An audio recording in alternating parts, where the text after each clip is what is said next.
Now, it's time to bust a nut. Oh my god. We are all gonna bust a nut. Chassi.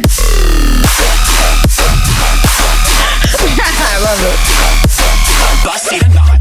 He was throwing up incessantly in the bathroom, but there were a bunch of people checking up on him.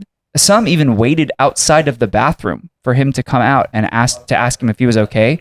And they would like give him trinkets and like gave him candy and all this stuff. Someone even gave him gum. Yeah, I heard you said puking. Use a trinket. We're back to when Mickie got knocked out of Lost in Dreams. First thought that came to my mind, bro. We're gonna have to include that clip. I don't even know if I have it anymore. So funny. That was the last mosh pit I've ever done. Because I think I'm peaking. Peaking.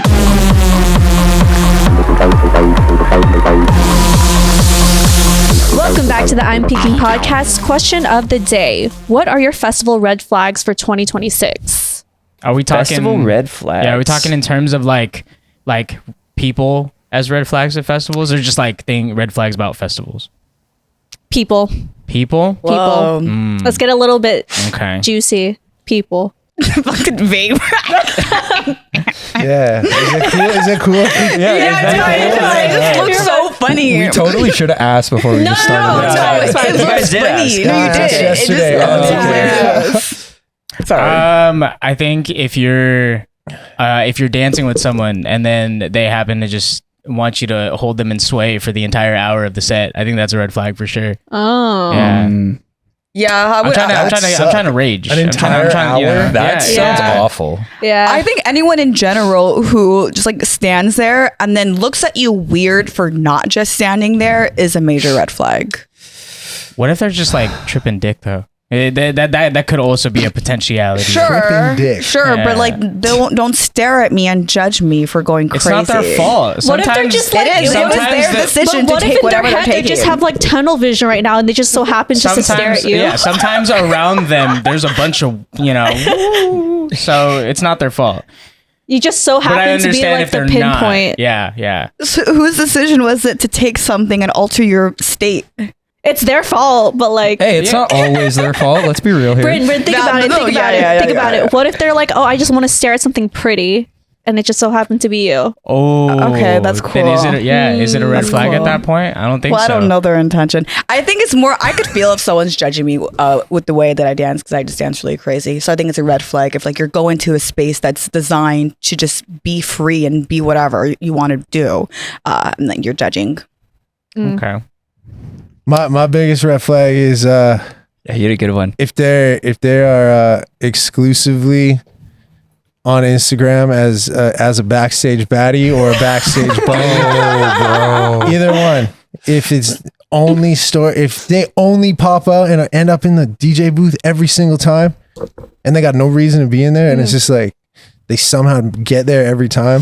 That's a red flag for me. It's sus. Something's up. Sus. Yeah. Like never go in the crowd. They ain't been in the crowd one time. We're talking about like non-industry, just Just a normal backstage baddie or backstage buddy. Either one. But they'll like only go backstage. Yeah, that's Yeah, it. so, like, that's yeah. it. So it's like, if I'm not backstage, I'm not even going. Yeah, if they don't get in the booth within like the first 5 minutes of pulling up, they are leaving. Yeah. I don't know. I find being in the crowd way more fun every single time though. Yeah, 100%. That's what I don't know. Can you lower it a little bit? Oh, yeah. Can you that, lower Jay? it so we can see your face? You want to direct him? I don't think it matters. Yeah. But like, I don't know. Being in the crowd makes it more... we did that at Apocalypse, actually. And It's it was way more fun. It's way more fun to just be around people and like enjoy actual vibes of people that don't care and like aren't concerned very much about... I feel like everybody that's concerned about those things are people that are trying to go backstage or take their right photos and they're kind of forgetting why they're there. Yeah. Or why they should be there. Maybe that's the reason they are there. But like... Yeah, because I think it depends. Like, I feel like the more I seriously can't take him seriously because the smoke is like coming. we were talking about like industry first world problems the other day and how like, because I'm gonna be honest, I think the more like into the industry you get, the more it's like you've been to all the shows, so it's just like, I don't know, I mean, it makes the experience a lot different you know? So I feel like then by that time, you know people, right? And so you kind of get used to only being backstage and having that experience and like supporting your friends if they're like playing or whatever. And so in that case, I feel like it's okay, you know, but that's only if you're like a seasoned vet.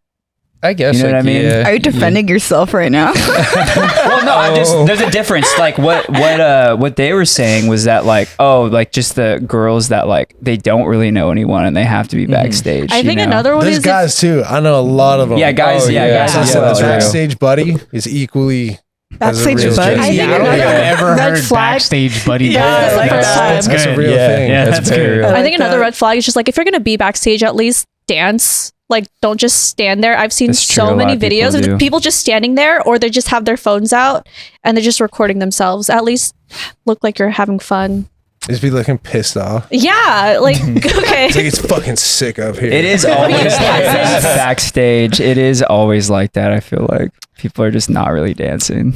I go crazy. I don't know. Anytime I That's a see- red flag, actually. Just not dancing. No, because remember, Yeah, That's what I said. non-vibing. Brinda and I at Starbase during Fairlane's set on stage, we were just going crazy. I think we were Yeah. like all the only ones dancing up there.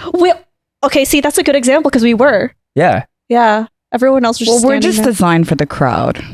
Hmm. Just born to vibe, dude. Yeah.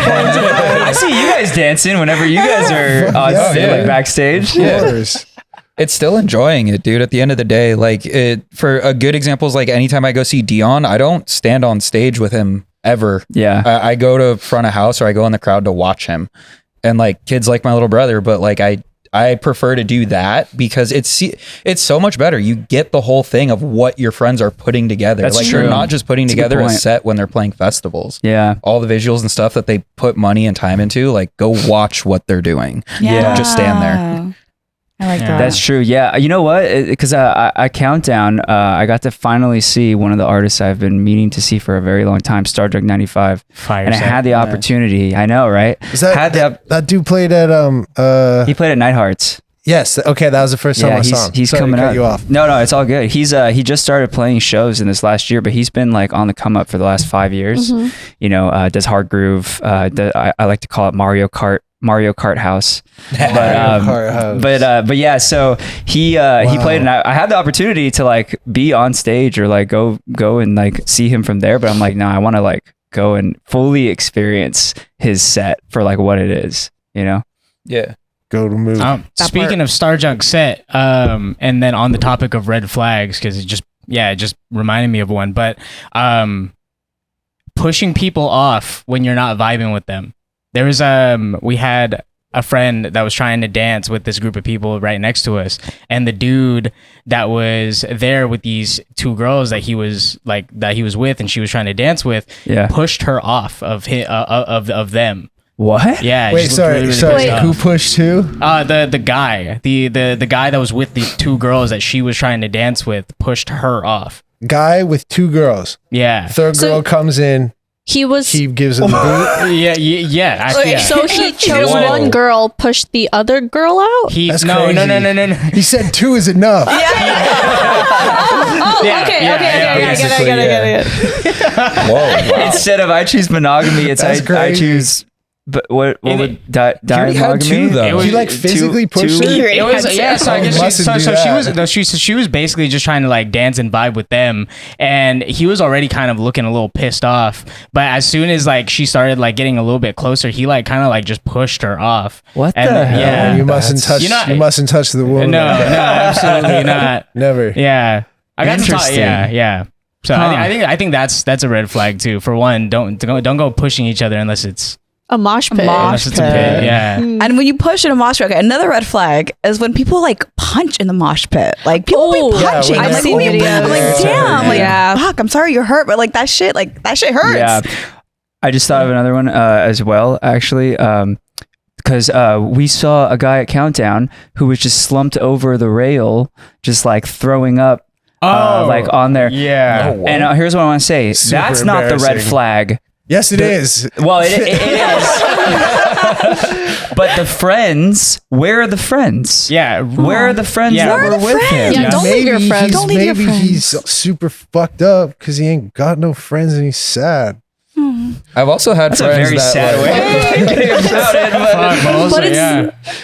I mean, it might be true, but I've had friends go away when they're too like They just fucked take up to off? go. Yeah, Like, like dude, this guy's they just slimy. well, like they Get don't outta like here. take off, you know, but they're like you know kind what? of like That's fair. somewhat in the range, and you can kind of see them slumped over like a rail or sitting against the wall or something like that. Yeah, it's a tough situation because it's like, all right, the friends then have to be like, okay, so am I going to sacrifice like the rest of my night to take care of, you know, this person? And I feel like the choice should be yes, but like that also sucks. I've done it, You know? too many times. If it's Can confirm it consistent- sucks.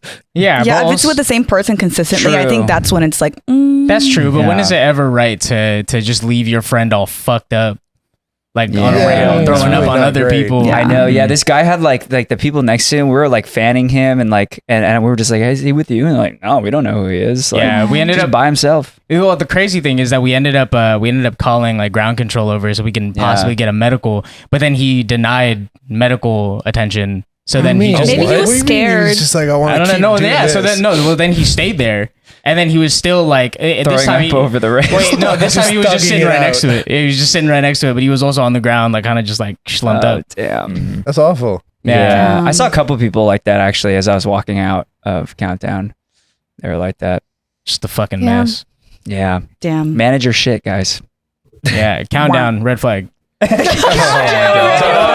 I was just kidding. Happy New Year. And with that, I'm going to get us into a proper intro here. Wait, how long did it take? Please comment how many minutes it took for that. I'm Mickey, guessing 10 minutes. You missed it. Alice in Wonderland. We didn't we even didn't do even do one. an intro. We didn't even do one. I just put the lower thirds titles as we were talking because we just didn't have. Yeah. You So, guys. anyways, but welcome back to the I'm Peaking podcast. As Mickey said, I am one of your hosts, Devin. And what other hosts do we have here? I'll intro you guys after. I'm Mickie. Bryn. And Daniel.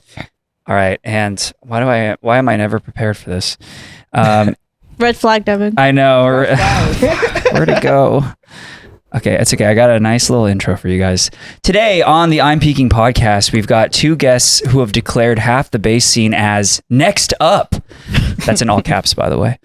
And emotionally destabilized the other half in the process. These anonymous, hilarious, chronically online bass scene instigators are responsible for some of the most undeniably goated headlines you'll ever see in the EDM space.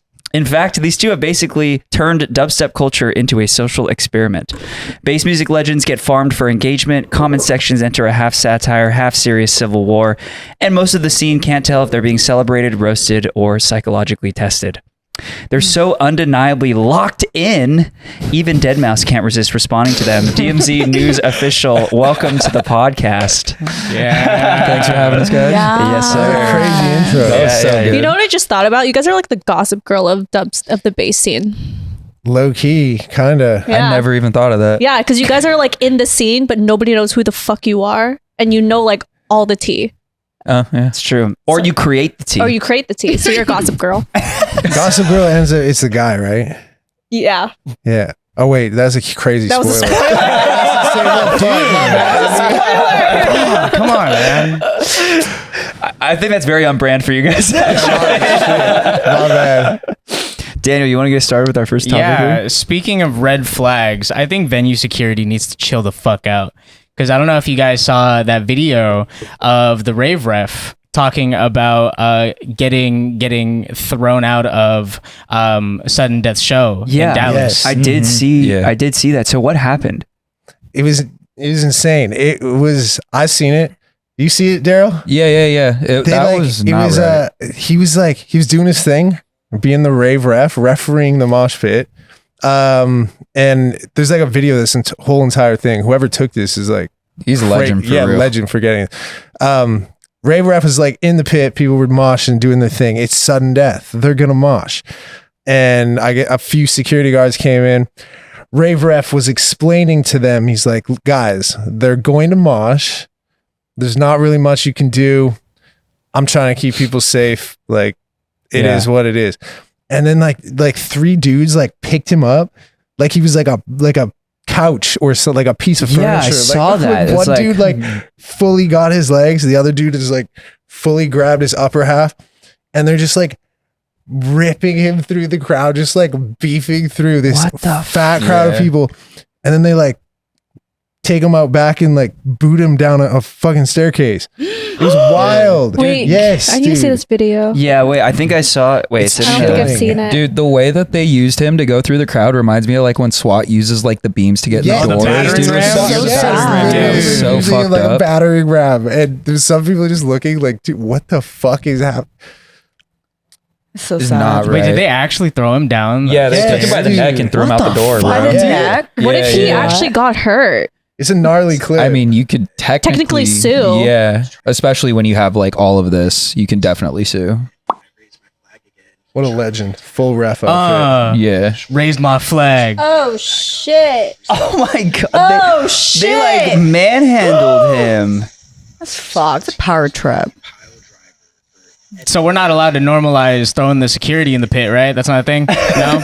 No, never mind. I Nope, think never It's a mind. horrible idea. Yeah, no, you're right, To you're right. tell a Dude. few security guards, go stop that. Go like either they're going to get hurt or someone else is going to get hurt because that's just it can't be done. Yeah, but in a pit, everyone's goal is to pretty much get hurt. Just get hurt nicely. I don't you know, get hurt nicely is crazy. Yeah. I mean that's mostly consent. true. With consent, Yeah, Like you go in the pit willingly knowing you can probably get hurt. Oh, yeah. But like there is proper pit etiquette, and that's I think 100%. where things get lost and what maybe security doesn't understand. Is like, you know, yeah, they're swinging, pushing people around and whatever, but you pick people up when they fall. Like you look out for one another. And it's the same thing with like metal culture too. Yeah. That's Yeah, all but- where it's derived from. But if you send 3-4 like power tripping security guards in there, they're gonna change up the vibe completely. Oh yeah. Now people are like pissed off and it's not gonna be good. The security's probably gonna get hurt. That's a liability for them. I'd be like, no. If I was a security guard, I'd be like, what? Yeah, what am I I think- supposed to do? I think there needs to be better communication between like the artist team and whoever is working security there, because you said it was a sudden death show, right? Yeah. Mhm. I think it's to be expected that there's going to be moshing. There's course. going Oh, to be yeah. walls of death. Yes. Like Yeah. it's just going to happen. So security needs to know ahead of time, hey, like this is probably going to happen. If it happens, it's okay. But I can also understand too from like a liability standpoint that like there might be some venues out there that are just like, yo, we don't want that because we don't want to get sued for like, you know, someone gets hurt or whatever. Not trying to defend the security or whatever. That was not, they should not have handled it that way. Right. But like, that's the thing is like, if they didn't know beforehand, like they're in fight or flight during that shit. They're like, yo, what the fuck are these people doing? Right. Like this is not okay. When we're just like, yeah, this is normal. Like this is just what we do. Like it's okay, you know? I guess it's a little bit more expected from different cultures too. And like if you think about dubstep culture, you have like guys dressed up in colorful shit and like girls dressed up the way that they are. And you don't Yeah. really expect them, if you don't know anything about it, you don't True. expect them to be the people that are like doing that, I guess. Yeah, 100%. And so I don't know. I think that I mean, that really sucks for him, honestly. And again, like they should have handled that situation with more care. Because like, what if he But- broke his neck and when they threw him? Yeah, Also, very so bad. bad. why just a ref? Like, why did they single him and pick him out? Because he's a ref. They took Because the he's- one guy who was trying to like. Yeah, you're like, how do you hate the the mosh safety guy? Maybe Like, it's like, That makes think no about sense. it. Maybe in their eyes, he was the one that was instigating people to I don't mosh. know. That's dude, just like- thinking, to be He would honest. never. Yeah. The rave ref. He would It's never. crazy how much hate that guy gets though, because it's like, he gets hate. Oh, yeah, dude, bro. yeah. People are some people are really not about the rave ref, Damn. and like I get if you're not like Yeah, if you're why? not about his bit, that's cool. But like he's a guy who's like going out of his way to try and keep. I just think it's a hilarious concept. He's like Yeah. one dude just trying to be like, I'm here to do my best to keep people safe. And Yeah, some like, people what are the hell like, is wrong fuck with that, dude. Not that. It's fuck crazy. that. People break people's arms, bro. Fucking get a lawsuit. Shout out the rave ref though. Yeah, no. Shout out Rave Ref. Yeah. Sending love. On that note, too, maybe we should give our each person give like their piece of advice on mosh etiquette, because I'm not like me personally. I'm not like about the mosh pits, but I respect them, you know. And I would say that like whenever there is one, I'm always one of the first people to be like, okay, like, hey, give them space, you know, stand back, make sure the people around me are cool, make sure they know that like there's going to be a mosh pit that happens, so that if they don't want to be involved and they don't want to get caught in the crossfire, then they can, you know, distance themselves appropriately. Okay, yeah. I guess first tip for like one big one is you see someone fall, pick them up. Yeah, easy. I've fallen into my fair share, and I'm a very small person, but I've always had a like you know, once I fall, I get picked right back up, continue it. Yeah, but yeah, no, I'm usually falling actually. Now that I think about it, throw back to when Mickie got knocked out of Lost in Dreams. First thought that came to my mind, bro. We're gonna have to include that clip. I don't even know if I have it. So funny. That was the last mosh pit I've ever done. No way. Yeah, I got pushed to the ground and like face planted, and it turns out that it was actually one of our other hosts. Yeah, It was Nan. He freaking By accident. I flew. It was an accident. No, it was an accident. I was good.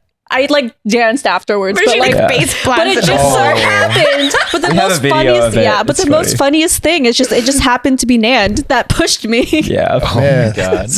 Crazy. Another thing is no elbows, please. No like punching. I mean, you mentioned it earlier. I had one of my best friends got a black eye twice from a mosh pit. Damn. Like a full on. Like both eyes?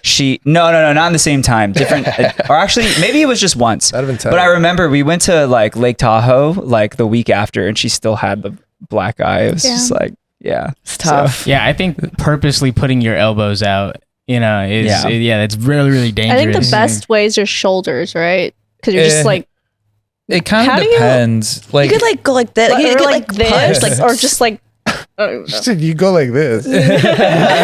But it's like you're supposed to like you use your body, you know, like you go with like the momentum and like you follow like the wave of everyone else like moving their body and pushing. And I like to brace myself. You know? I'll go like this. I was I'm gonna like, say the one time when 4B called me out on at Exchange and did the mosh pit and I had to do it. It was the only time I've ever done a mosh pit. I was like protecting my face. That was iconic. That was what I was doing. I was like, and I was in like full club attire too. No, and the so fact that he called you out specifically, it was great. What a time. Yeah. He What a just time. pointed at you and he was Oh, like, no, Because we had because- just had him on the podcast. Literally that same morning. And we talked about it on the podcast. And then so mid set, he goes, "Where's I'm peeking?" And like on the mic. And then he's like, all right, which one of you was the one that hasn't been in the mosh pit? And it was me. And he's like, "Get your ass in the crowd right now." Yeah. It was iconic. It was pressure. iconic, but like I think what was it? I broke a light because we had to jump. We had to jump from like the top of the stage down, and I don't think the security like expected that. And She tripped over. I tripped over like that And big then stage light. they kicked us and it out. broke, and it went on the floor and it broke, and then they kicked us out. Well, they kicked me out, but then That's you guys were crazy. associated with me. So whack. You guys out. So So whack. we're Man. still cool with that guy though now. No, yeah, right? he's a homie now. He's Now he's a homie. Yeah, he's a homie. I seen him He's at just Coachella. doing his job. Yeah, he's a vibe. Yeah. Another thing about the mosh pits is I had a moment where like some man, obviously like 5 times bigger than me. I'm not even over exaggerating. 5 times bigger than me. He like singles me out and he like shoves me across the pit. Like the video is fucking crazy. But like that's how There's I broke. a video of this? Yes. we need to see all these Orlando videos you guys were 2023. talking about. Yeah, that's We'll try to crazy. clip them. If this makes the clip, we'll put them in Yes, there. and then I broke my pinky, and it's so sad because I was at the mosh pit for such a long time. Don't single people out. Oh, that is really sad. Yeah, and actually, I'm like, I've been scared since. So now I only do all girls mosh pits. And another red flag: if you see a all girls mosh pit, let the girls mosh and let the girls have like their squeaky toy moment. I feel like there's don't there's ruin always it. that one guy that's like in the fucking all girls That's mosh what I pit. Like, what are you mean. doing, bro? That's what I mean. Like, what are you Look at doing? your surroundings. He's like, dude. I'm ready. He's like, I don't care, bro. Fucking, they're gonna get the same treatment. Dude, I have a perfect story for this actually. I was at Tahoe Live a few weeks ago and with 2 of my best friends, and they had never been to like a dance music festival. Like they go to Coachella and stuff, but Yeah. like, so they had never seen Shaq, but the all girls mosh pit came up at one point. Oh yeah, he And- loves it. Yeah. And like, and Maddie, so it was my friends Nick and Maddie. And so Maddie asked like why they were not letting people in. She like didn't understand the culture. And I was like, oh, like Shaq was calling for an all girls mosh pit. So he was trying to make sure, and it like totally flipped the script on how she observed it. And she's like, oh, that's actually cool. I was like, yeah, like that's giving girls the space because they don't want to get leveled like you did, you know, for singling somebody out. Because mosh pit culture changes, and it's changed over time. It depends on when you were around to see it. But like Sweet Tooth is a perfect one. Before I knew Devin, how I knew him was future events, and he was the one person in the mosh pit that you did not want to get near. Fool was buff and he was a fighter, and like he swung. It was back when the pits were like metal pits, but this is like 2014. So it's come a long way. Like Tony Moreno used to run future events, and you would go to those shows, they'd be sold out, but the whole floor was a giant pit. And it was a true mosh pit. So I've had friends like break their heads open at like Los Globos, get kicked out for it, go to their car, change their shirt, take off their hat, and go back inside. I've tried doing that before in Europe. Wait. So basically, you're at least this is what I'm getting is that mosh pits have become more PLUR. Yeah, they've gotten a lot more safe over time. So like, it's interesting for me to see how you guys observe this, because I came from an era where like the pit was the floor and people were swinging, people were pushing, and it was accepted. You know, like we still had the right etiquette of picking people up and looking out for them, but like heads getting split open, people breaking stuff, like that was a more normal thing back then. So they've gotten a lot safer over the past like decade. They've gotten way more insane, at least in dubstep, in terms of like the ridiculous shit that they be doing for no reason, like with the boats. Yeah, and then, dude, the Hazard, they be like that Instagram page. It's like PWN Pits or something. Oh, PNW Pits? Yeah, dude, they do like organized stunts now. Like they dead ass. They told me. Oh wait, like cheerleading stunts. Yes, dude. Yeah, and that's they'd be epic. like tossing. That's dope. I mean, it's dope, but like somebody's going to get fucked. Like somebody's going to get very hurt, and then it will not be fun anymore. And then someone will get sued, and it'll be very sad. Gotta be careful. Gotta be careful. Yeah. That shit is, I don't know. Has there ever been a triple stack in a mosh pit? Oh God! Please don't do it. Don't do it. I was just wondering. Triple stack is like shoulder ride plus another one. But you just put that out there. Shit. Put that out. Which, by the way, I've been on the top of a triple stack before, and that shit's fucking scary. Sorry, it was my intrusive thought. Was it at a pool at least or something? Like no, it was at Lost in Dreams like 3 years ago. Jesus, it was at the rail. And it fell the first time. We fell, and I was so fucking scared. And then we did it. We did it. We tried again, and I got a good little moment up there. Was that during Arm & Hammer? Yeah, it was at Arm & Hammer. Yeah, my boy Larry on the bottom tweaked his upper back doing that. Oh no. So, but yeah, you got to be careful, guys. Yeah, and that man goes to the gym too. So the fact that he tweaked his back. I know.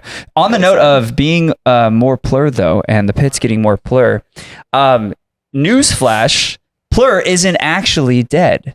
Woo! Good job, guys. Hot take. Yeah, you did it. Yeah. No, and I say this because I saw a video recently from Spencer Hunt, who is a popular TikToker who went to his first rave recently, which was Countdown, and he had the best time. Well, it didn't start off as the best time.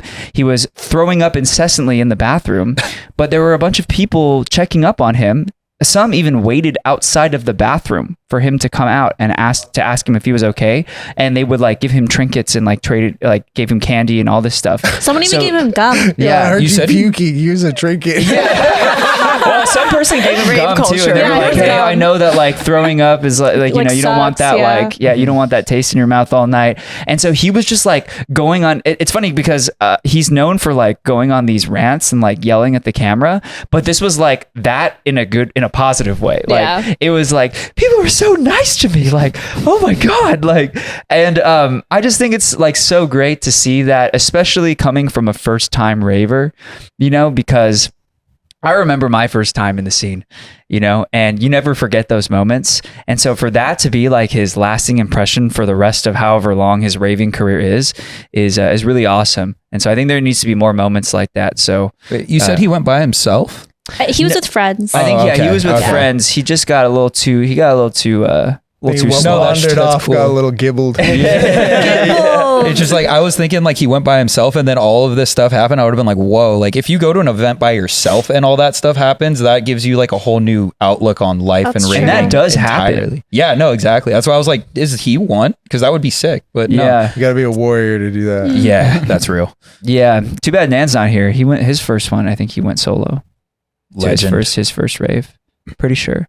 Or was it? I don't Maybe it know. was the That was like second. what, like 12 years ago? Yeah. I don't know. Damn. Just age us like that, bro. Sorry, my Sick. bad. My bad. No, but that's really awesome. Spencer, if you're watching this, welcome to the community. Welcome. Glad you And I love how all the comment section, his whole comment section was like welcoming him in. yeah. Oh, that's dope. It's really awesome to see. And we need more of that in the scene, guys. So if you see someone struggling or like whatever, just like how at Countdown, you know, we had like that guy slumped over the rail or whatever, just doing a little bit to like go out of your way to help them out. It goes a long way. People remember that, you know, and Give him a sprout on his slump. He's like throwing up. While he's throwing up. It gets better.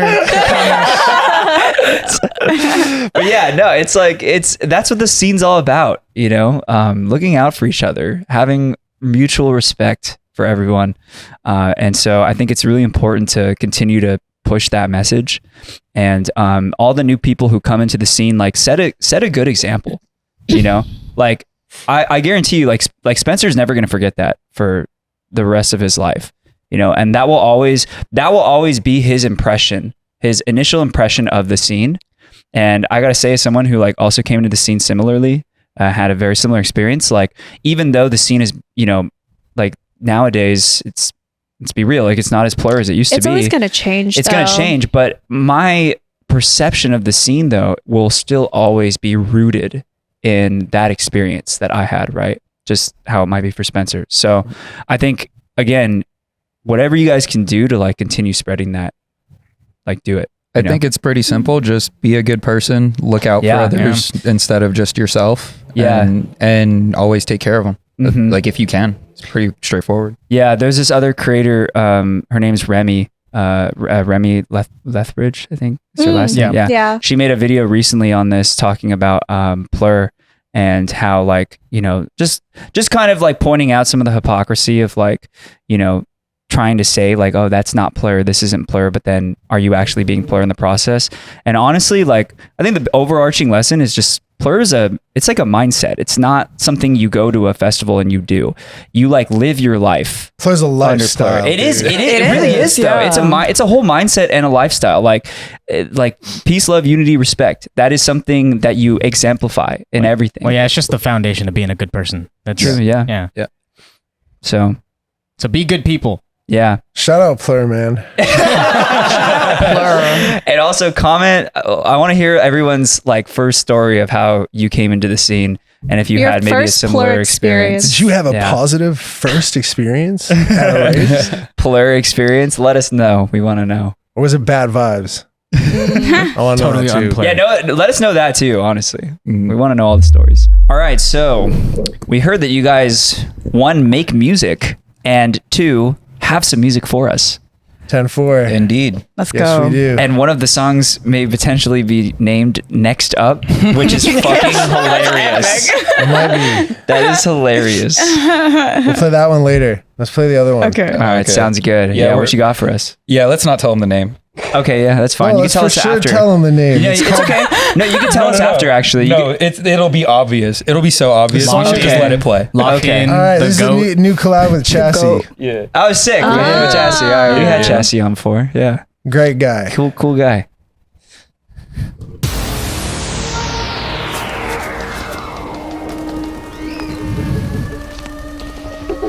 The time has come. We know you've been waiting. We are all gonna simultaneously bust a nut. Now, this nut is not going to be like any other nut that's been busted before.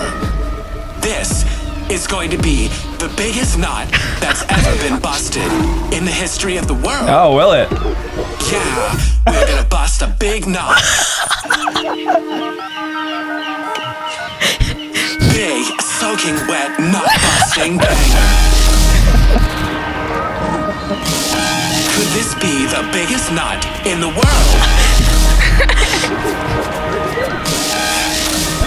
Huge fucking nut. Punch him in the nutsack. Now it's time to bust a nut. Oh my god. We are all gonna bust a nut. I love it. Busting a nut.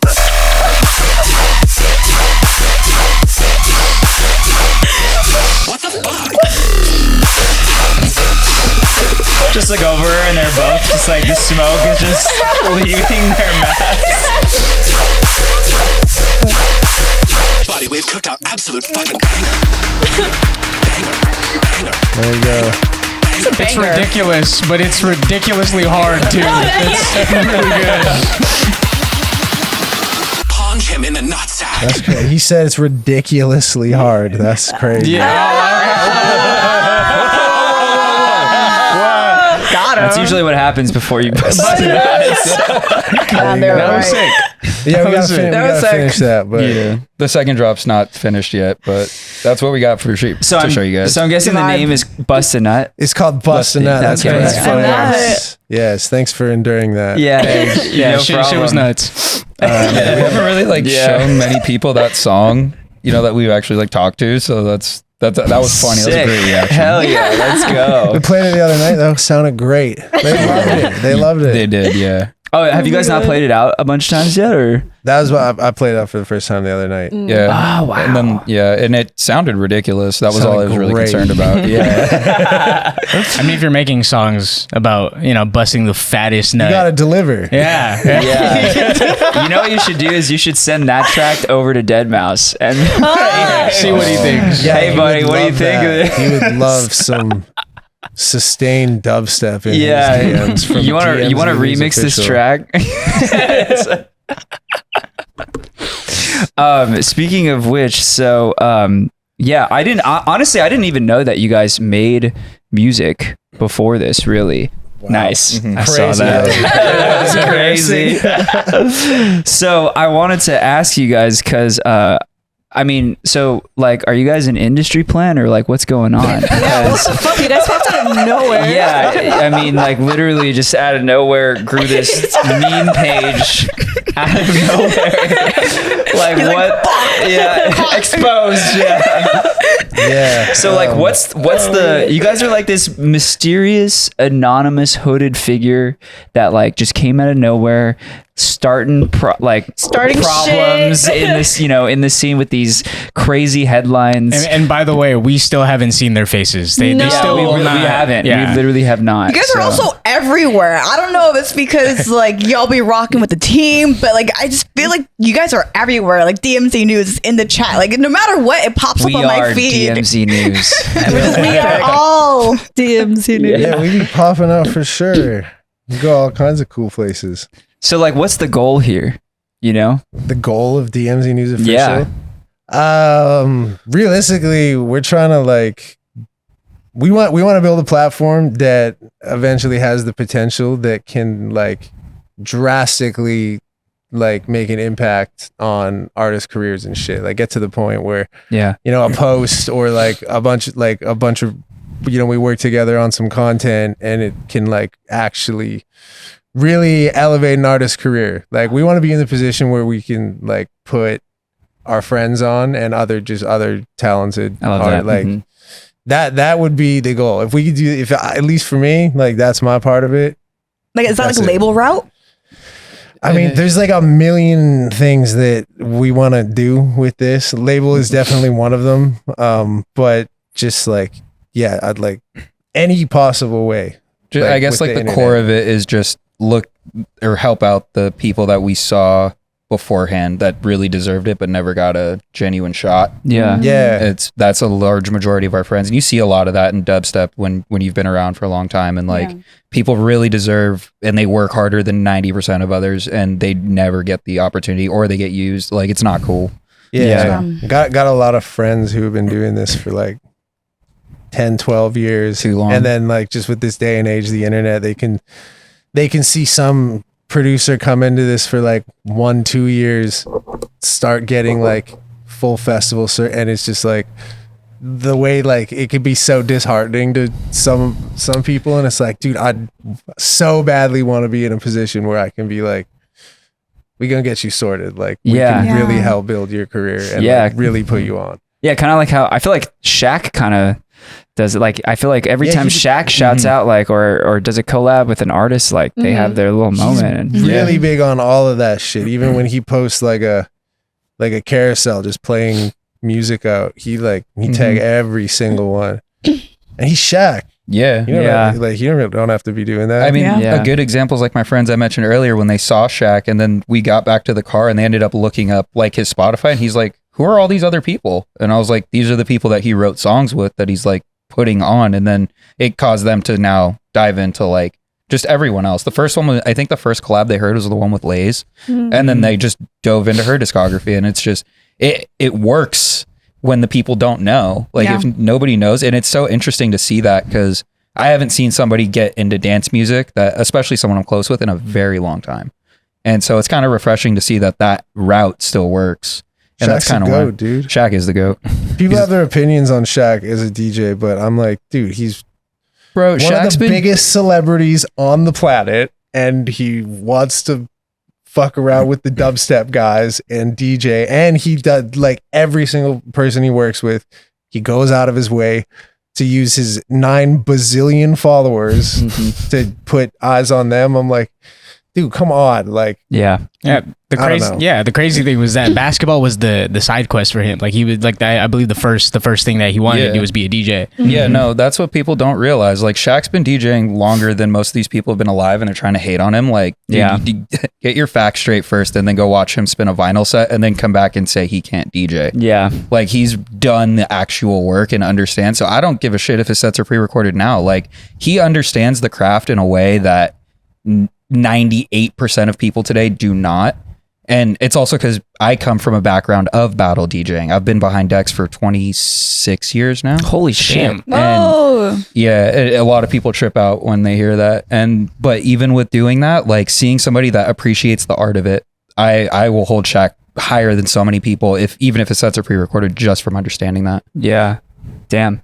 Yeah, it actually helps a lot to have that context. Yeah. I mean, even just like putting people on to artists that wouldn't have had the chance to get those eyes, it's a big thing. It's like, because like TSO does it for a lot of artists, but never for like the dubstep singing. I think he did like a song with Headaches, but Headaches was like already like popping by then. But like the fact that Shaq is doing it for dubstep is crazy. And it's like overlook that is kind of like wild. Yeah.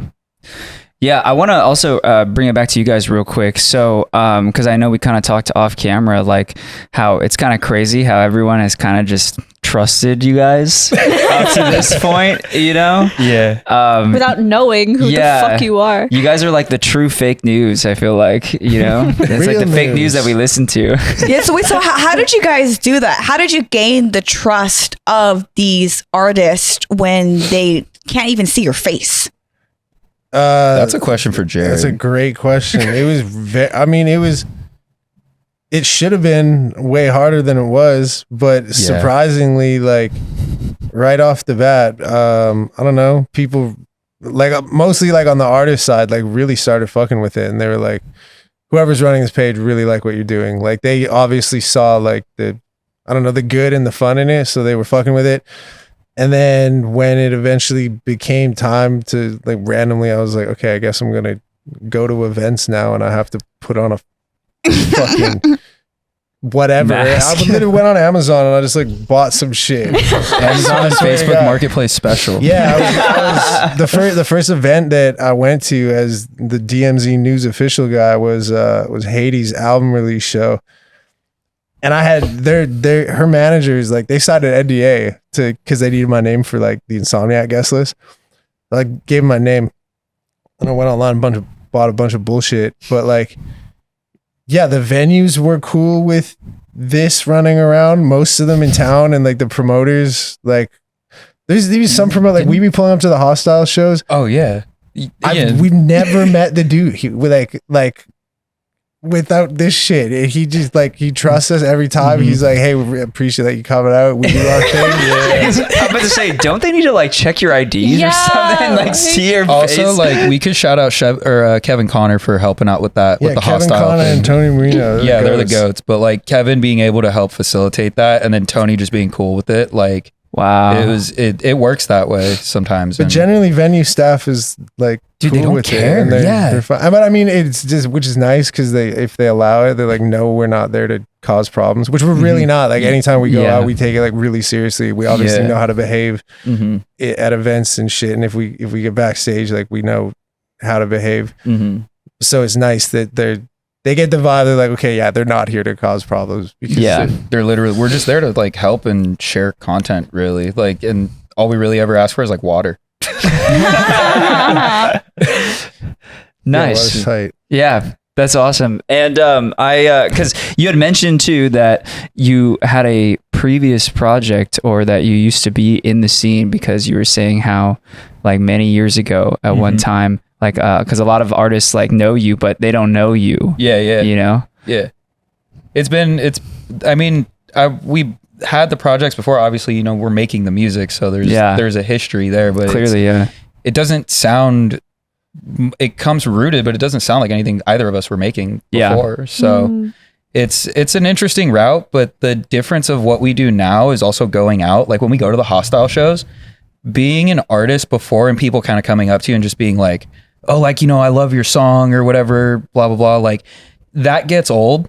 Not to be rude about that. Like we do appreciate it. It's not to not appreciate it, but like you hear it over and over again. And instead the interactions we get now are like, we appreciate what you do for the scene. And like, it's more of a genuine, you have like genuine conversations with people. Yeah. Instead of just kind of feeling like you're sitting in a smoking area because you have to.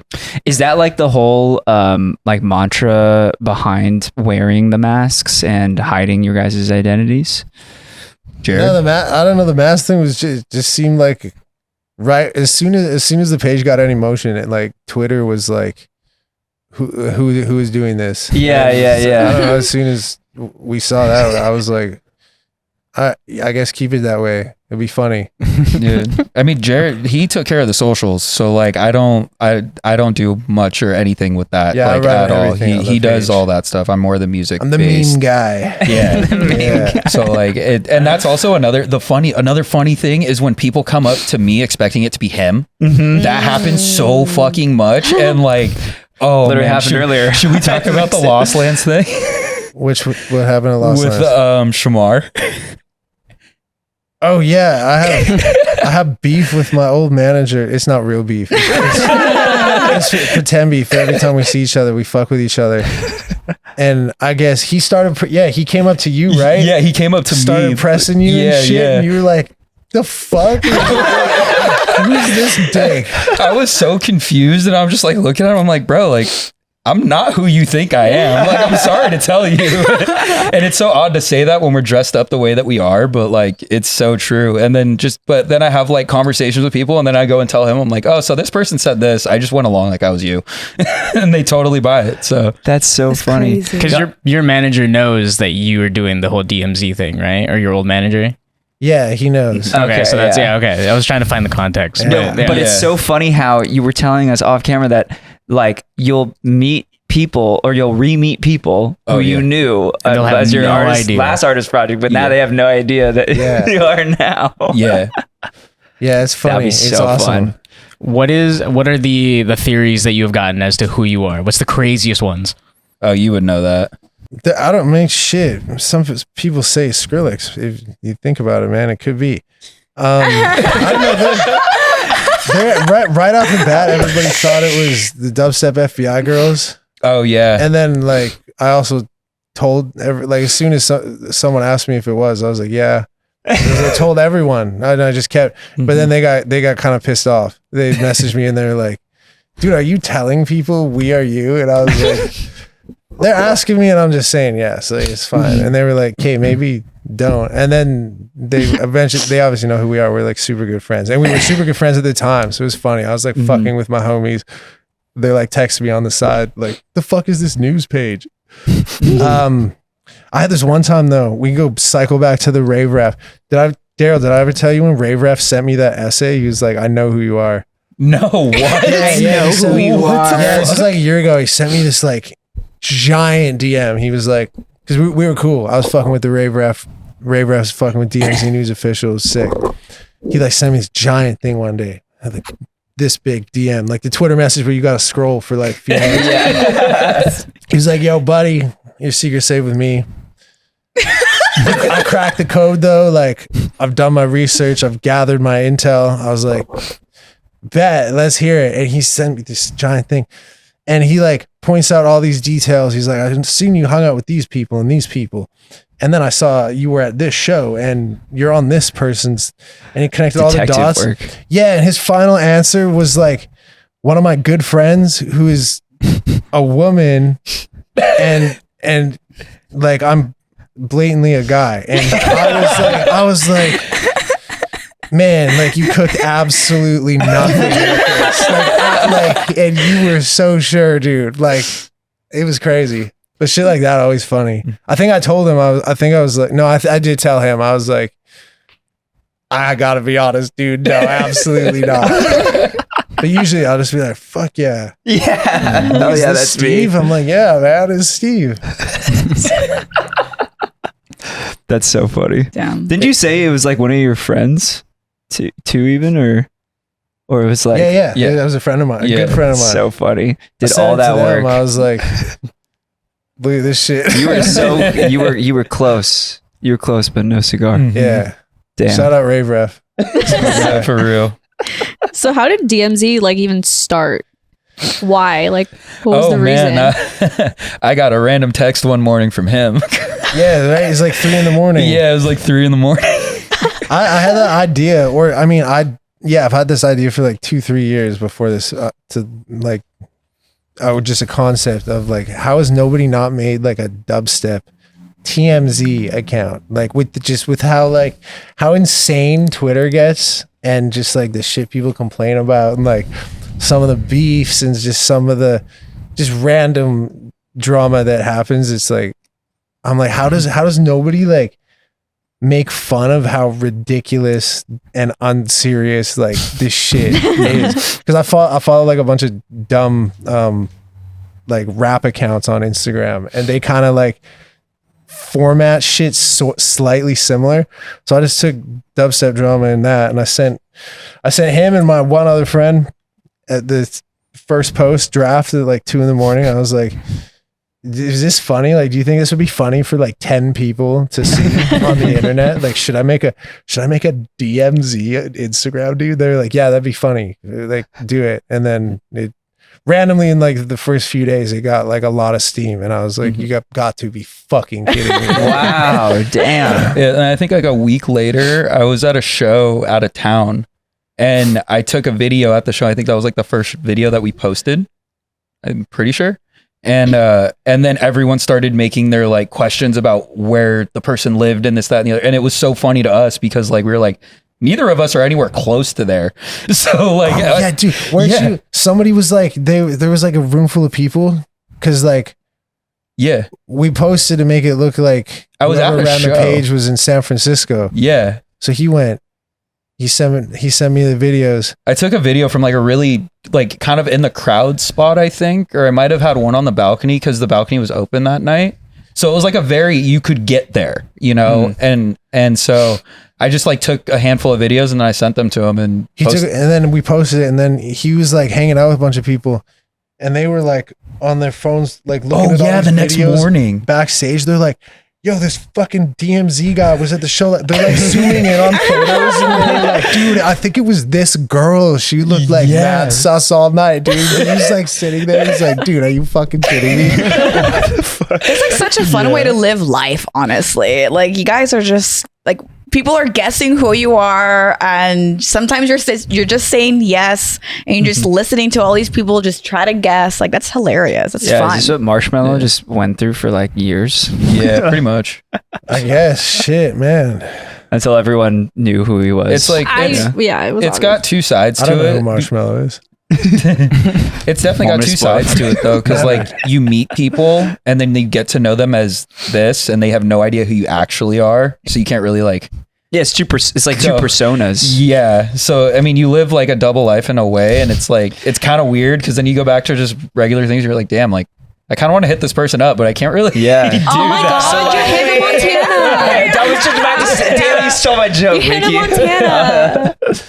Well, all right, which one's Hannah Montana? Which one's Miley Cyrus? This is Hannah Montana. Okay. There we go. Yeah. But technically, they're both Hannah Montana. Yeah, you and guys then are when they both take Hannah off Montana, when they then take you're off the Miley Cyrus. balaclavas. Miley I want to Cyrus. be Miley. Dude, Miley's rad. Rad. Well, you're the one that goes out more. I'm the one that stays at home. Miley stays at Oh, home. you stay at home. Yeah. Oh. Someone- I'm young Miley when she was turn up. Are you wrecking ball, Miley? Yeah, low key. Okay. Yeah. You got to make that I mean, distinction. DMZ came in like that, so that's a good one. Oh, wow. Do you guys think you'll ever do a face reveal? No, I don't think so. I don't think there will be ever an appropriate situation.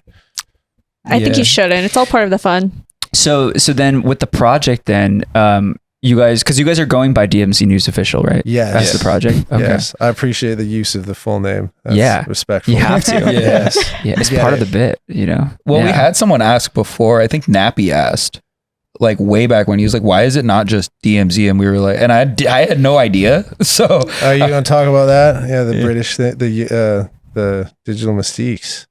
yeah, that was really. He just asked, and I was like, I don't know. And then you just said it's staying that way. I was like, okay, For sure. Yeah, I didn't want to touch that at all. yeah. Well, yeah, I was There going to goes. ask I mean, I know it's a play on TMZ. It was obviously. just dubstep TMZ. I really didn't have okay, many okay. options besides DMZ News. I thought there was maybe like something more. I mean, I know it's a play on TMZ. EDMZ News? That'd be horrible, right? No, yeah. Yeah. I think DMZ was appropriate. It's perfect. Yeah, is good. Good shit. Great branding, guys. Thank you. It's cool because you guys end up taking like stuff that is like pretty much serious or people just like beefing with each other, and you almost turn it into like nothing, like you know, like almost like just super humorous. That's the goal. Yeah. Is to Yeah. be like, let's joke about this in the comments. Yeah. Like it's really not, unless it's like something really bad, which we haven't had to post or haven't posted anything like crazy bad in a long time. It is usually to be like, look how silly this is. This is Yeah. ridiculous. Like, chill. It's fine. We 100%. can joke about things. It's okay. I think dubstep got a little too serious, and Way too when serious. when we were around, it was really fun. No one cared. Like shit was a good time. It's So- still very fun. It still is but very fun, but it was like there was a lot more carefree in a lot of ways. So I guess like it needed to be brought back. What made it serious? It's I mean, like, I think the internet aspect of it is a big thing. Everybody's like, I don't know, there's a lot of egos and like just people beefing with each other and arguing about dumb shit on Twitter, like a lot of artists a lot of the time. And it's like you got the coolest job on planet Earth. Your job is to sit at the computer, cook up little beats, and then you get to DJ them in front of, like, you have the coolest job in the world. Like, it's you can relax and like, Yeah. it's not like, just chill. We don't have to all have egos and be at each other's throats all the time. And I don't know, I feel like I got really much like that a lot on the internet last few years. Yeah. Do you feel like because maybe it's gotten like more, for lack of a better word, saturated, or just more people are now making music, so people feel like they need to like fight to like stay relevant?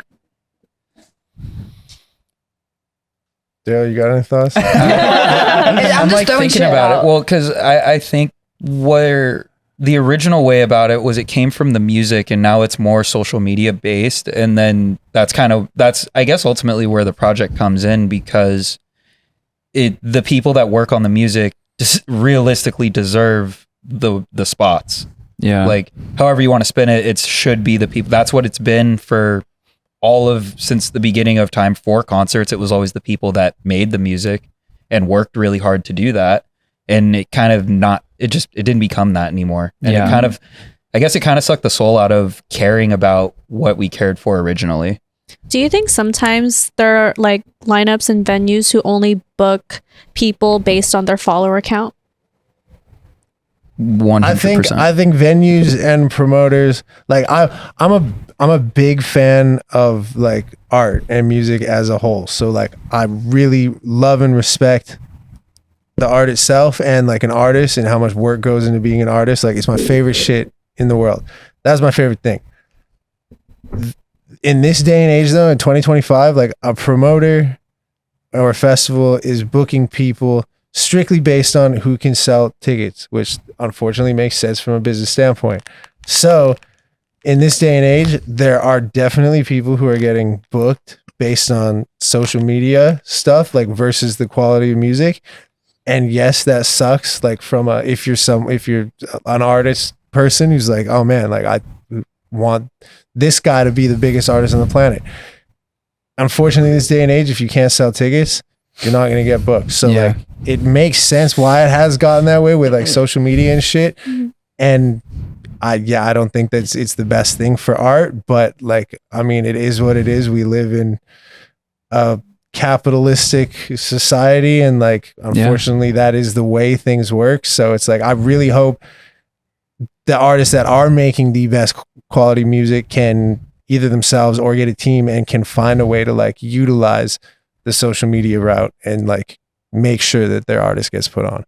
Yeah, I mean, like what's really interesting about that. Oh, sorry, I cut you off. Oh, no, I was about to say something, but you can go ahead. Oh, what's interesting about that is not all the time does having a large following equal ticket sales, because for sure. Not at all. yeah, because like people could just be using these viral formats to gain that following, but then the moment that they start to actually promote something of themselves or a show, then the algorithm doesn't push that video and they're not able to sell tickets. And at the end of the day, it always comes down to like the community that you built, period. Someone, I believe if someone with 50,000 followers versus someone with 5 million, if all those 50,000 followers are core part of their community versus the 5 million where it's all just like viral pieces of reposting content or whatever, like that 50,000 is more valuable than that 5 million.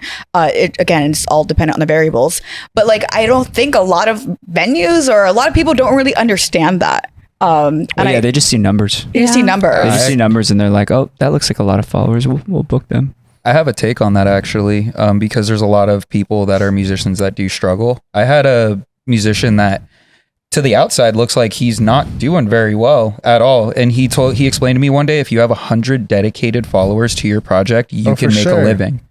And it comes from just merch even. Like you drop a t-shirt that's $30 and you have 80% of them buy it. Dude, you just made $2,400 before fees. So you probably made $1,900. That's your rent and your bills right there. So like it doesn't take, if you want to be a musician and just be able to live off of your art, you do need to build a small community that's dedicated. But if you do that, you can survive on it. And I think that's a big thing that a lot of people don't realize. Like if you're genuinely in it for the love of the music and the art, you can make it that way. Yeah, I think you have to be authentic. 100%. Yeah. And I was going to say, I mean, hey, that's part of your guys' mission, right? Bring some of these artists up that deserve that spotlight. 100%. So that's the DMZ mission. Especially like a lot of our friends are not like crazy about doing the social media shit and like and their music is like god tier, but they're like, man, I just don't want to do this in front of my camera and do this other stuff. And I'm like, I get it. And like, we would love to be in a position where I'm like, you don't want to do that shit. Like we could do that shit for you and like really help you out. So like, that would be sick.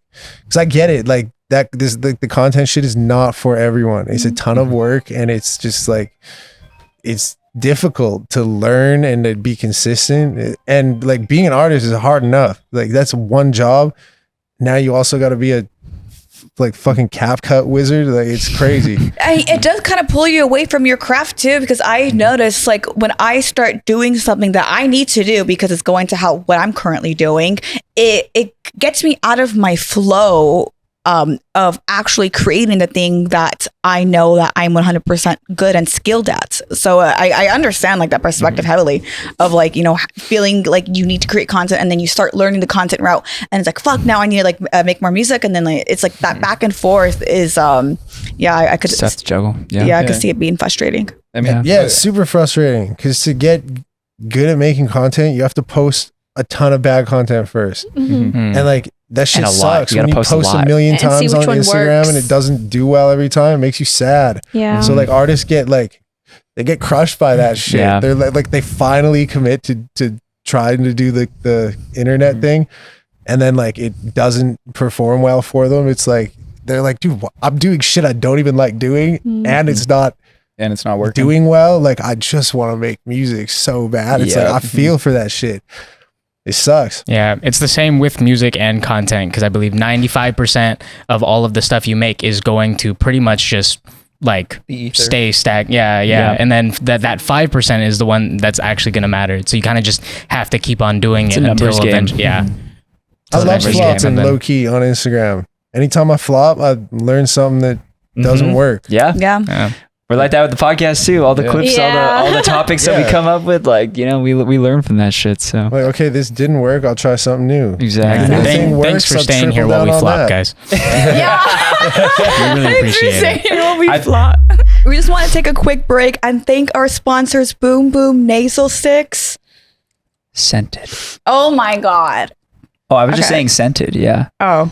I was just adding on to you saying nasal sticks. Now it's too much. Anyways, if you don't already know what these are, which you should by now because we mention them every episode, these are scented nasal sticks that you can use in just about any scenario, such as if you're in a crowd and you're anxious, or you get claustrophobic, or if you get nauseous at a festival or in the car from motion sickness. They're great for if you're working and you're getting sleepy, kind of helps wake you up. There's so many like good uses for them, and they smell great. They have like 5 or 6 different scents. We love the lavender, but they also have spearmint, mint, winter mint, tropical. Oh, yum. Yeah, they even had a collab with Jaws at one point for a blood orange. Well, Smells like shark. Yeah. Sounds like shark. The Jaws nasal spray. Yeah, dude. That's No, wild. not nasal spray, nasal stick. Oh, stick. Yeah, you smell them. Yeah, if you want to give it a try, you can go ahead. I actually gave him a- Oh, you did? I gave him a whole Okay, one. nice. Can you smell it through the mask? Probably. Yeah. Probably. I mean, there's holes I in would there. You get recommend some. it. Well, no, not yet. But like, I don't know if that's gonna like go deep in the nose and make it. Yeah, let's try later. But anyways, so go and check them out. You can use code I'm Peaking to save you some money on their website, or you can go to our TikTok shop and grab one. Or if you're in a rush and need to grab one now, nice. I saw that. It's so far. If you need to go grab one now, you can go grab one at CVS or Walmart. They do sell them there as well. But we love you, Boom Boom, and thank you guys so much. Thank you. So, Thank you, Boom Boom. Thank you. all right, did you want to ask your question now? Because I have a topic as well. Yeah, it was just because when you showed the first track, you had stated that that's both of you guys, correct? Producing the track? Yeah, it's us and Chassi on that one. You and Chassi, okay. He does a lot more of the actual like cooking up in the studio with the music stuff. He's more the music guy. But we both get involved in it for sure. He's definitely like there a majority of the time. I mean, like the whole top line that you heard is literally him, and then of course, it's processed. Of course, Yeah. iconic vocals, dude. Yeah, so the reason why I asked that is because I'm curious if where your heart's at is still with making music, like that you still love doing that the most. That's a good question. Because like the DJing shit that ended up happening with the project was like not planned at all. I was actually like dead against it at first. I was like, I will not. That is how I turn this into a DJ project, and then it just like did the shit for a few months, and then like the idea came up, and then Sweet Tooth and his team for whatever reason approached us with the idea, and I was like, fuck it, why not? This would be a cool way to like, and I play a ton of my friends' music out on tour as well. We both do, so it's like I'm like I can do this. I can also put my friends on like this, and also I can be a masked DJ. So It's just a natural order of things. Yeah, it just kind of happened. But now we're having a ton of fun with it, and we got some cool opportunities out of it. So it's been awesome. It's been a ton of fun. Cool. It's good. Damn, it's like no matter what, like if you tried to like leave the music for a bit in terms of making it, but it just came back to you. Yeah, we both were like kind of like on the like The go back teetering. to real life and kind of be done with music. We both done it for so long, and then this shit kind of happened, and I was like, To be fair, I tried to go back to real life, and I realized real quick why I did not belong there. yeah, So, yeah, it Valid. sucks. Really, yeah, it sucks. I mean, like the cool part out back of it to the was memes. I mean, like having a job and not much else to worry about, and then just like going to the gym. Like I was the most fit I'd ever been, and like I had more time than I had ever had in my life. So it was kind of weird, but then it was very empty. And then you start to realize when you go back to normal life, and then you're around people that live like that, like the way that you just operate is different. And I couldn't really stand it that much. Yeah. So then this became kind of what it was. But like always went back and made music even when I left too. So it's not like it ever left. It was just like I didn't want much to do with it because I had done it for so long. Mm-hmm. Yeah. So do you think that this new project has, like, what's the word? Sparked it up again in a way? Yeah, for sure. Especially with him, it's cool to see. Like he has a lot of fun with it when he's making music again. Yeah. Yeah. Because before when I was making music, he was around to see like the times when I was just having a blast at it.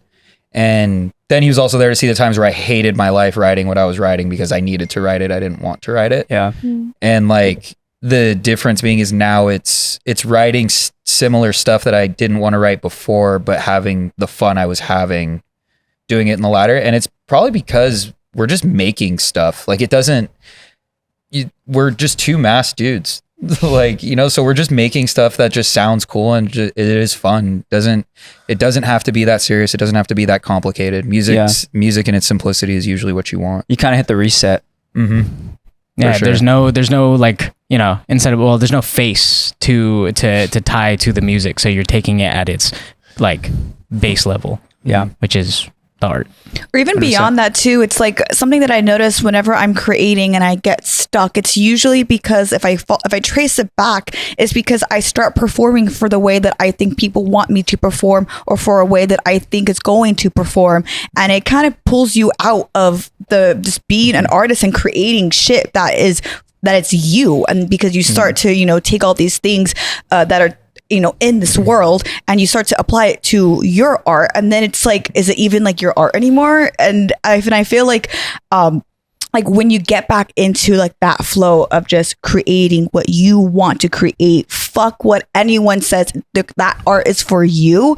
It feels so good, and it feels so raw. Mm-hmm. I can agree with that. Like, it's a lot of the music I made towards the end was not anything of dubstep. And it's funny, I was at an after party the other night, and I walked in and people were playing, and I was like, oh, this is the stuff we're never going to play on a stage. That's what we're playing tonight. And they were all just like, oh, hell yeah. Like, because at the end of the day, everybody that's in especially bass music, okay, not everybody, but 90% of them make something else or have another project that they just do for fun. And that's where their outlet is, because after you make something for so long, it's not that you lose the heart in it, but you need to stay sane. And that's kind of the way your creative flows stay sane, so you can go back and make stuff. Even if you know that you don't really want to, you can take other influences you learn making the other stuff and put it into what you're doing. Hence why you see evolution of artists too. Usually has to do with that. Yeah, makes sense. Well, I had a topic, just kind of going back to your guys' page also. But I've noticed, so I feel like so many ravers, and I guess just people in general, so many ravers are like angry these days, right? So you have all these fights happening at festivals. You have people trying to cancel each other on Twitter. You have people fighting over genres. And I feel like everyone's just gotten so serious and like so uptight, And that's what I love about your guys' page, is because it's so unserious that you just like can't help but look at it and just have a laugh for, the satire that it is, right? And I feel like the scene needs more of that right now. Yeah, absolutely. And, we kind of touched on it earlier, but it's like, I've just been thinking about like, why are people so angry now? And I know a lot of it is like, just, I guess, the day and age that we live in now too has a lot to do with it. You know, you obviously have stuff like inflation, which is making it harder for people to, you know, live and afford groceries, and that does affect people's overall happiness. And then you have, on the other hand, like social media, which is very, you know, obviously a great tool, but also very toxic in itself as well. You're constantly comparing yourself to other people. You're like the people who are trying to create stuff are putting themselves out there, kind of like how you guys were talking with the, you know, the artist friends who are just like, I don't want to do this shit. Like, I just want to make the music. And then they try to do it and they get absolutely like railed view wise, you know? And I know a lot of people who are like trying to do the thing and they're getting so discouraged because of that. And a lot of people, no one wants to like give support for anything anymore. There was like a whole thing even recently where it was like carousel posts on Instagram just started getting like, the views just like drastically went down. I don't know if it's like an algorithmic thing or if it's just like people just aren't supporting like people posting saw photos a video of them. about that from the Instagram guy. I don't remember what his name is. There was like he said they did something to it. He was like, yeah, you're gonna see way less views. That's crazy. Oh, wait, you just said it like that? No, I know what you're talking about. He didn't actually throw up this dude. Yeah, that's his name. Yeah. Glasses, curly hair. Yeah. Seemed like a nice guy. Seemed like a nice guy. Nice face. I saw a TikTok on it where this girl was like making a spoof, and I think she was using a sound, and it was like, all right guys, like here I am, and then it's like crickets, you know, and like that's basically what posting a carousel post on Instagram is these days. So I don't know, I just feel like no one like cares. I think people are inherently drawn to like tea. Drama. And drama. That's like the most thing. Imagine you scrolling on your feed, right? And you see someone that's like, oh, just got a dog. Okay, cool. Congratulations. And then you see someone that's in a fight and you're watching that fight the entire way through. Or you're going to rewatch it over and over. But then it's like fighting lit though. Fighting is lit. Yeah, I don't know. It's just like, and so kind of going back to what we were talking about earlier about like earlier in this episode, we were talking about the PLUR stuff, right? It's just like, I don't know. I feel like a lot of these people coming into the scene, like they're like harboring so much anger. I think it has to do more with social media, to be honest. Yeah, social media and self-comparison to everything and not realizing like you're in your own lane. If there's anything I learned from going back to normal life, like you can ask him, all my social medias just went dead. Like everything. That's sick. Yeah, I dream about having a life of like no socials. I feel like it'd be really cool, but like obviously it can't because my job. But and I thank you for that because that leaves me amazing. sane. Like that would be crazy. You're not you don't have to worry, bombarded with crazy shit. Yeah, I do think about that sometimes too. I'm just like, damn, I wonder how much different my life would be if I didn't have social media. Not only that, but think about how much time you would have if you're not sitting there doom scrolling. Yeah, a lot of people don't realize that. Yeah, and like even like I think about it too in the sense of when I go through hard times in my life, you know, when I go through like I don't know, like a breakup or something, right? And it's like I want to stay off of social media because I don't want to like have the chance to be reminded of that person or like accidentally see their stuff or like whatever. And I'm just like, sometimes I wish I could just shut my social media off, but it's literally how I make my living, you know? So it's like, I don't know. I think regular people or people that have a regular life should appreciate that aspect and not use it as much because can confirm it destroys your mental health. I think we can all agree on that one. Yep. And like the detachment, it's like the memes you see now are not, I guess they're not memes, but they're like more information based, where it's like the way to disconnect before was when we first connected to the internet, and the way we disconnect now is with nature, and that is totally ass backwards. Touch some grass. That's crazy. Just hearing the word nature gives my body the chills, because honestly I feel like being on social media all the freaking time, it feels good just to like turn off my phone for a day, and then I open up my phone and like everyone's just fucking, you know, social media and blah, blah, blah. So like if it feels good to like disconnect from it, but then it sucks that if you disconnect for too long and then it's like you're missing so much. Like, are you?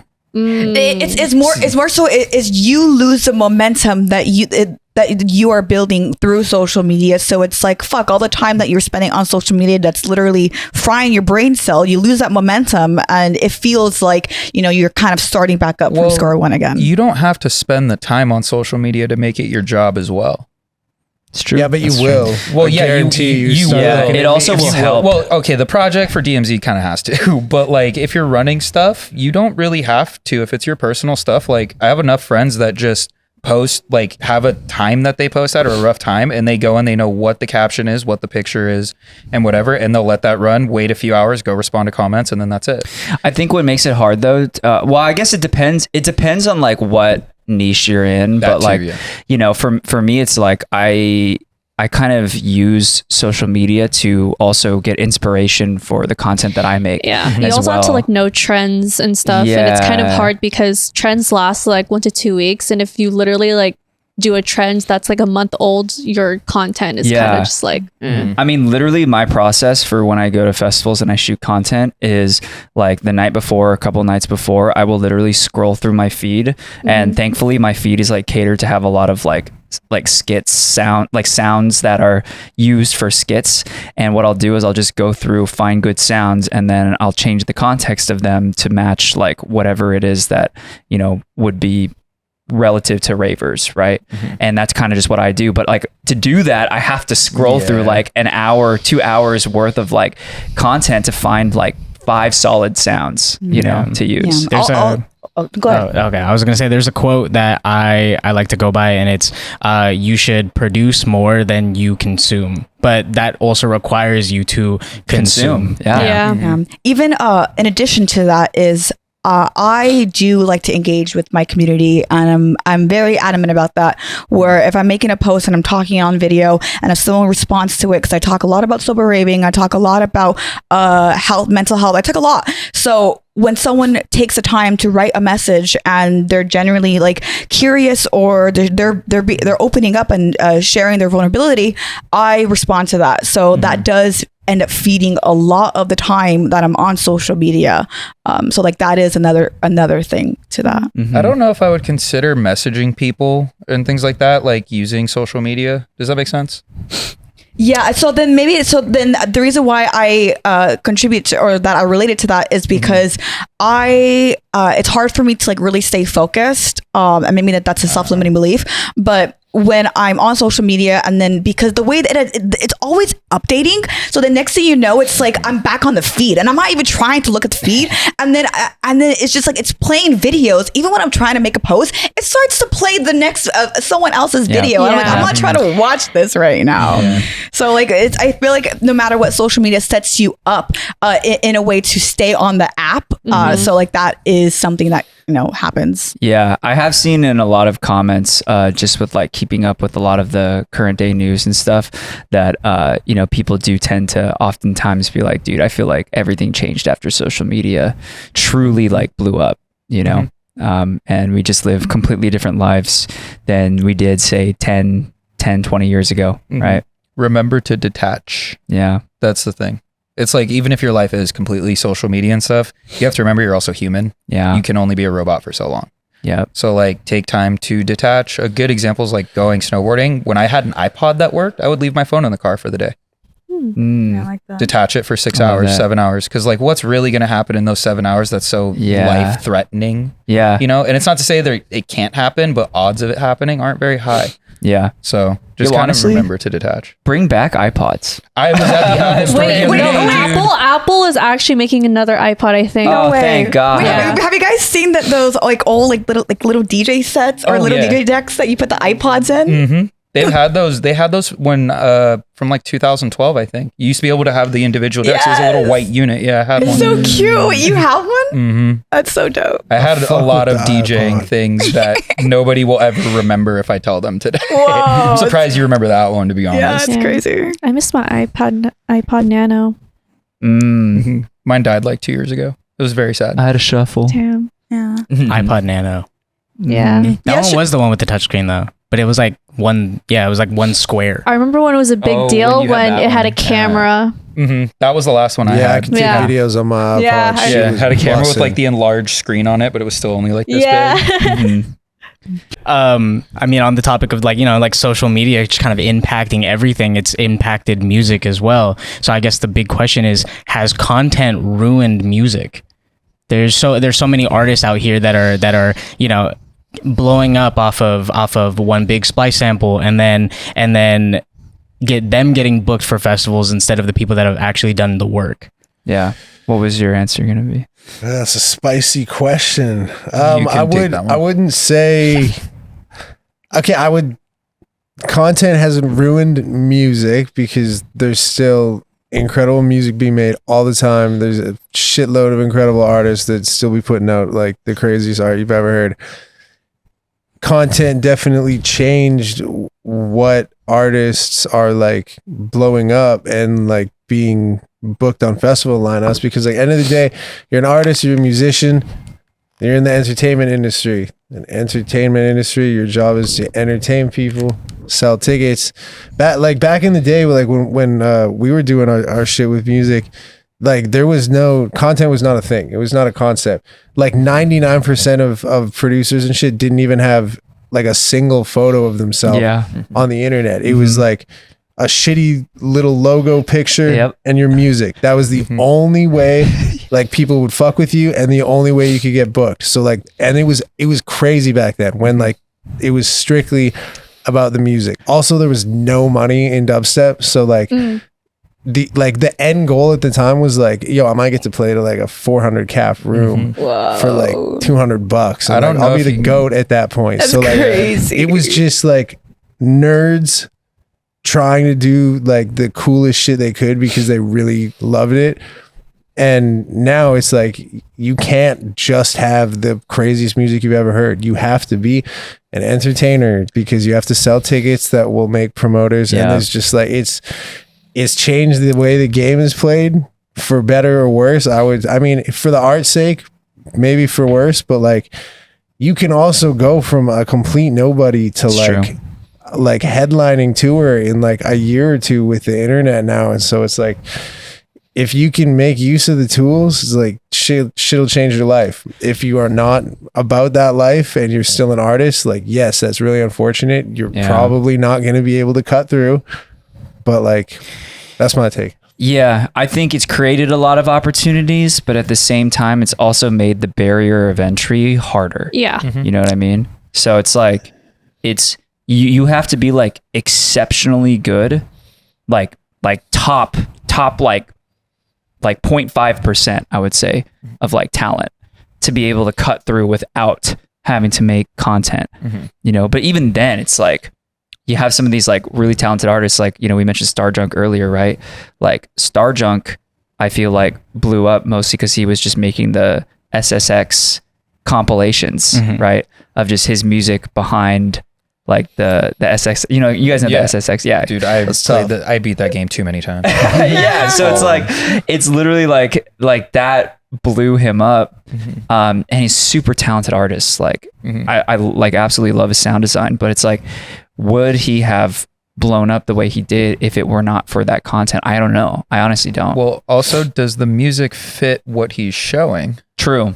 If it does, and it's unique to him, and you've never really heard it, he's being an individual. True. The problem that I had with music, at least, was too many things were formulated, and like coming from the era of, you know, bro step and like rhythm for what it was in 2012 and stuff. It was different then. It was single songs. And then I remember the concept of, why don't we make a song that just sounds like two songs into one? And then hence you got the quarter note, held note thing. And then once that became a thing, music became formulated because you knew this formula would just work every single time. And so it became stagnant at that point. And I think Getter said this, I could be wrong, but I remember a tweet or something saying, if more people tried to sound like Space Laces, we wouldn't have this problem, essentially. And it's kind of true, because everything we got lots of Space Laces riff-offs now, though. But like, it's sick. He's awesome. And also that it's like, I think he means more be like Space Laces, be as creative as him. Don't rip him off necessarily. Yeah, be a goat, like Ian. But I mean, Space Laces. Ian is like the best, and we all know that. He is literally the best dubstep producer, just sound design guy in probably the world. But even that being said, like, be an individual. Being unique is what gets you through. And that's also why, like, if you think of the Subsidia compilations kind of like around this or the past few years, how many artists can you name out of them that you didn't already know before? And why is that? A lot of it sounds similar. So it's kind of like just pick the one that kind of fits you, but you don't really remember them.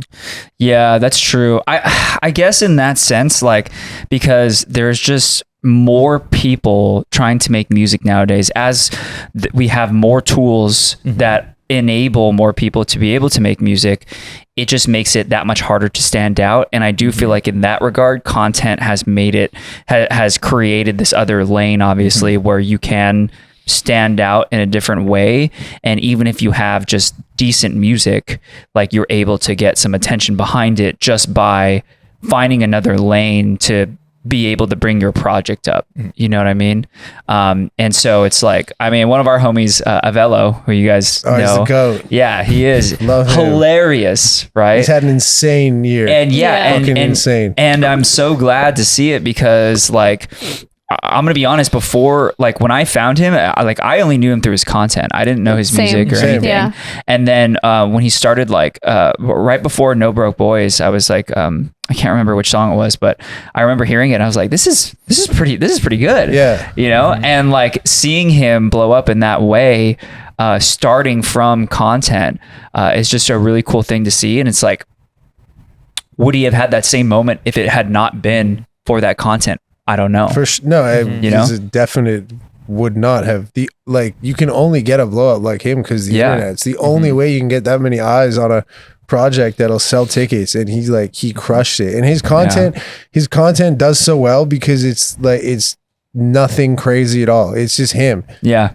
Authentic. Like, I met the dude. He's the same on Instagram. Yep. He's like a normal ass dude who's funny, and like his shit not like crazy editing. It's not dressed up. It's like mostly like selfies and shit. He's got a really great project, and and that's his brand, is just him being him. Yeah, which is great. He doesn't have to like fake it and like. So yeah, the authenticity with his project, I'm like.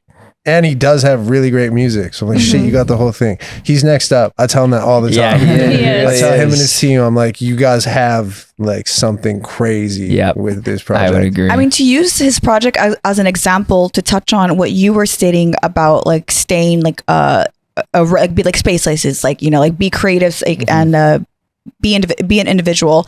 I remember he stated that the videos that started to pop off were the Squirtle ones, the ones where he's using like visuals that are familiar to like the EDM space and pairing it with his music. And because he had a friend, you know, who created these visuals, it was like a collaboration thing.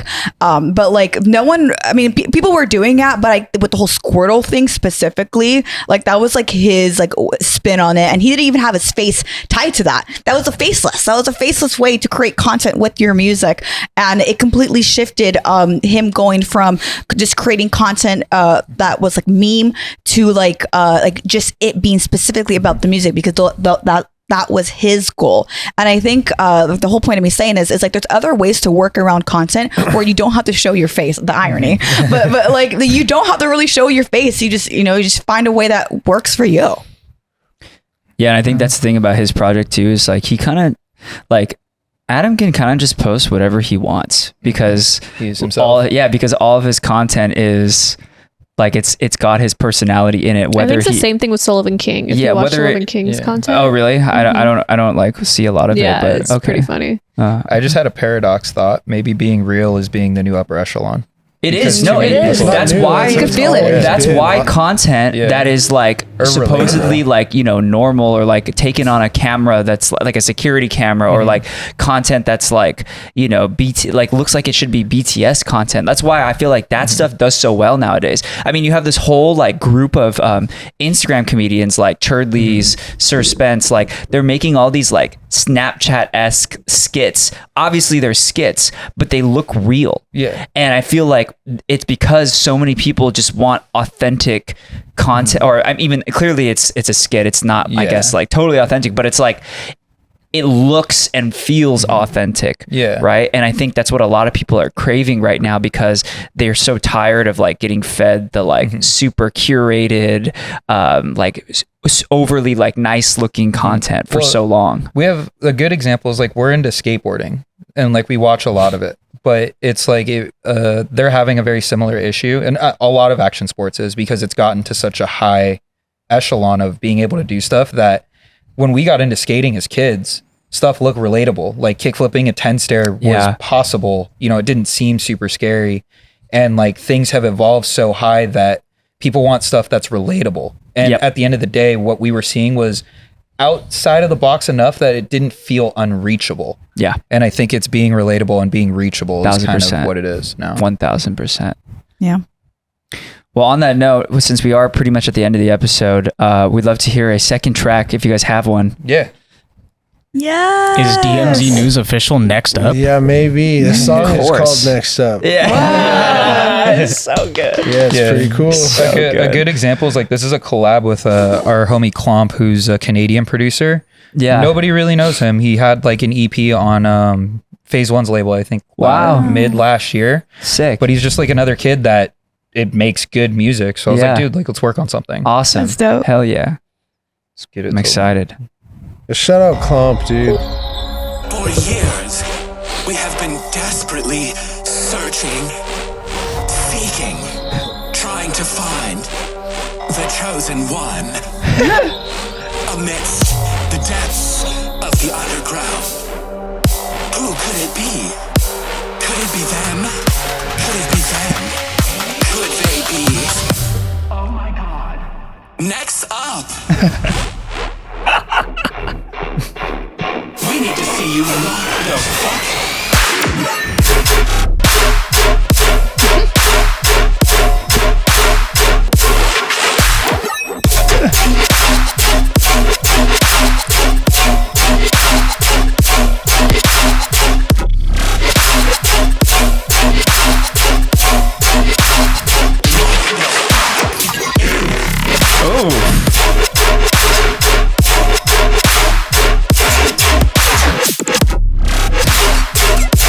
Some nasty fills, man.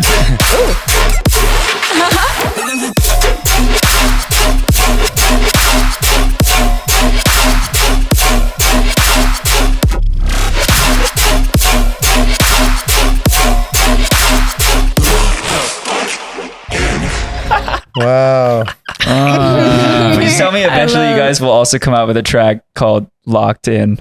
We already did. Oh, you did? Yeah. Oh, yeah, you're right. You guys did. Yeah. Yeah. I totally forgot That about was that. actually, that was with the third one. Oh, that was the first one. Yeah. That's dope. Yeah. That was fire. How about Thank you, Undeniably Goated? that one gotta come up. That's a good one. We need Yeah. to sit down and write the actual things out so I can kind of know what's work with.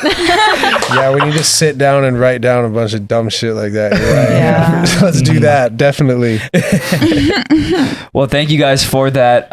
And thank you guys also for sticking around and being on the episode. Yes, thank making it you. over here. Yeah. We really appreciate you guys. Is there anything you guys want to plug before we conclude the episode? Any shows coming up? Thank you guys first off for having yeah, us. for It's real. super Thank you fun. guys. Love chatting with you guys. This is awesome. I see your stuff all the time. So this was Hell yeah. can't believe we got to sit on the couch. This is pretty Wow. crazy. To be fair, I'm so far removed from social media. I had no idea. And then he showed me. I was like, okay. That's fair. That's fair. I love that. Hell yeah. It's been a long time coming. What we got to plug, we still got tour dates for the Locked In Tour. That's about it. LockedInTour.com. And then we got songs coming, and we'll see you at a show real soon because we go to a lot of them. Hell yeah. Nice. Go and check out DMZ News Official on Instagram. Hilarious content. If you want a good laugh, definitely go and check them out. Stay locked in. And just so you guys know, obviously, thank you guys for watching through the whole episode. We do have a Patreon. If you guys are looking for a way to support us, you can go and hop on over there. We do bonus episodes over there, exclusive playlists, priority Q&A, all of that kind of stuff. We won't have a bonus episode today, but we will on the next one. And we have a whole library of bonus episodes that you can go and watch currently. So, are you just miming me over there? Always do this. Well, people aren't going to be able to see you because it's going to be blurred because our patrons' names are going to be on screen as I'm saying this. So they can't even see you. So This person's yeah, really cool. I This always person's do really it, and cool you too. can't see me for a little bit. Anyways, That person's kind of cool. Anyways, we appreciate you guys. Thank you so much for being here again. And of course, even if you don't support the Patreon, We still love you. got him. Don't forget to like and subscribe and comment on this video if you made it to the very end. And in the first hour, we will respond to all of those comments. and let us know who's up next. All right. Anyways, we'll see you guys in 2 weeks. Thank you guys so much. Love you guys. Bye.